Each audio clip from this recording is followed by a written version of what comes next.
Hello everyone, welcome back to the channel. This is Nahan and hope you all are doing well.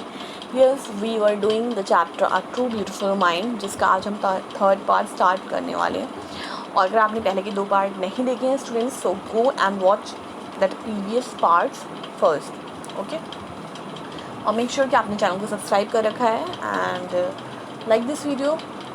चलिए start करते हैं अब हमारा third part. Einstein's new person chapter coincided with his rise to world fame.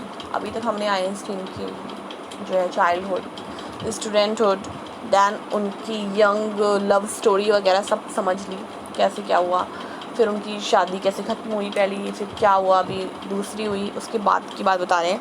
उनका जो new person chapter start होता है जब वर्ल्ड फेम के साथ जो है वर्ल्ड फेम मिलता है, तो 1915 की बात है. He had published his general theory of relativity. उन्होंने एक थ्योरी दी थी रिलेटिविटी की which provided a new interpretation of gravity, जिसने ग्रेविटी के बारे में एक अलग ही बात जो है दुनिया को बताई. And eclipse of the sun in 1919 brought proof that it was accurate. और फिर एक एक्लिप्स होती है जो कि उन्होंने अपनी थ्योरी में कही थी और उनकी थ्योरी जो है वो सच प्रूफ हो जाती है. ठीक है, जिसे हम ग्रहण बोलते हैं, दैट इज़ कॉल्ड एक्लिप्स. पता है आपको सोलर और ल्यूनर एक्लिप्स होती है. ठीक है, उसके बाद Einstein had correctly calculated in advance the extent to which the light from fixed stars would be deflected through the sun's gravitational field. तो उन्होंने पहले से कैलकुलेट करके रखा था एडवांस में कि भाई लाइट जो है कितना डिफ्लेक्ट करेगी स्टार्स की जो लाइट है ग्रेविटेशनल फील्ड पर. The newspapers proclaimed his work as a scientific revolution. और न्यूज़पेपर्स में ये सब चीज़ें छपी क्योंकि आइंस्टीन की सारी बातें सच निकली है. तो एक क्या हो गया, आइंस्टीन को नाम दिया गया कि एक साइंटिफिक रेवोल्यूशन आइंस्टीन की वजह से हुआ. ठीक है, वरना लोगों को ये चीज़ें पता ही नहीं थी उससे पहले. Einstein receive the Nobel prize for physics in 1921 में उनको नोबेल प्राइज़ मिला.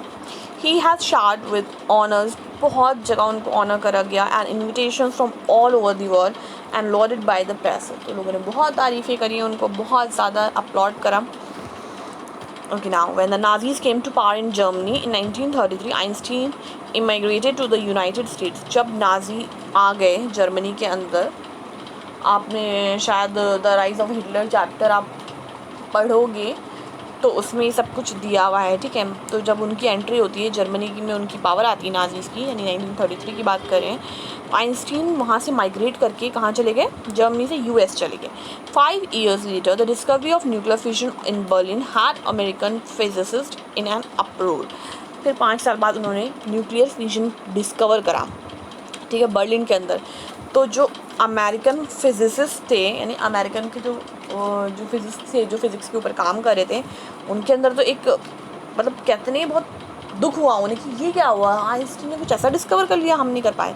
Many of them had fled from fascism just as Einstein है. तो बहुत से लोग वहाँ से आए थे, कहाँ से आए थे, जर्मनी से आए थे फेसिज्म की वजह से, जैसे कि आइंस्टीन वहाँ से माइग्रेट करके आए थे. And now they were afraid the Nazis could build and use an atomic bomb.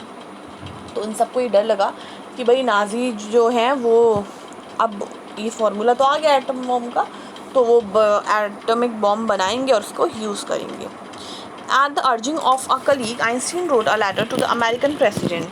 तो किसी ने अर्ज करा आइंस्टीन से, रिक्वेस्ट करी कि भाई तुम लेटर लिखो. तो आइंस्टीन ने एक लेटर लिखा अमेरिका के प्रेसिडेंट को, जिनका नाम था फ्रैंकलिन डी रूजवेल्ट. कब लिखा ये लेटर, 2 अगस्त 1939, इन विच ही वार्नड. उन्होंने क्या वार्निंग दी आइंस्टीन ने, भले ही डिस्कवरी उन्होंने करी, आप सुन सकते हैं. A single bomb of this type exploded in a port might very well destroy the whole port together with some of the surrounding territory.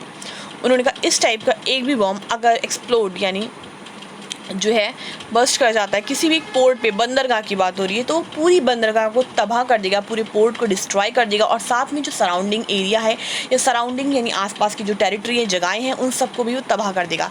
His word did not fail to have an effect. और उसके जो लफ्ज़ थे Einstein के वो बिल्कुल सच साबित हुए. क्यों, the American developed the atomic bomb. उन्होंने वो फार्मूला ले लिया आइंस्टीन से और एटॉमिक बॉम्ब बनाया in a secret project of their own, और बहुत सीक्रेट प्रोजेक्ट में जिसकी खबर आइंस्टीन को भी नहीं थी.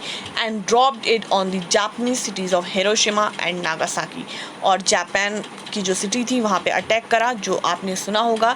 ये 1945 में हुआ था अगस्त में, हिरोशिमा एंड नागासाकी अटैक. ठीक है, तो ये एटॉमिक बम की वजह से हुआ था, रिमेंबर इट.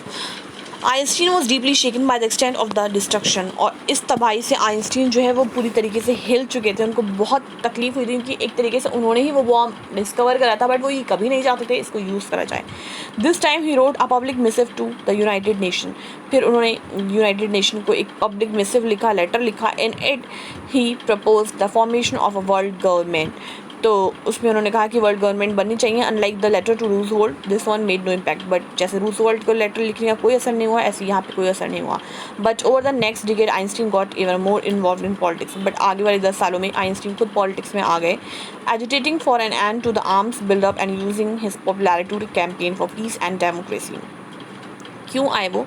क्योंकि वो इस सब चीज़ों को ख़त्म करना चाहते थे जो ये मतलब लोगों ने आर्म्स यानी यूज़ करते थे, हर जगह पे बस लड़ाई झगड़े होते थे, ठीक है।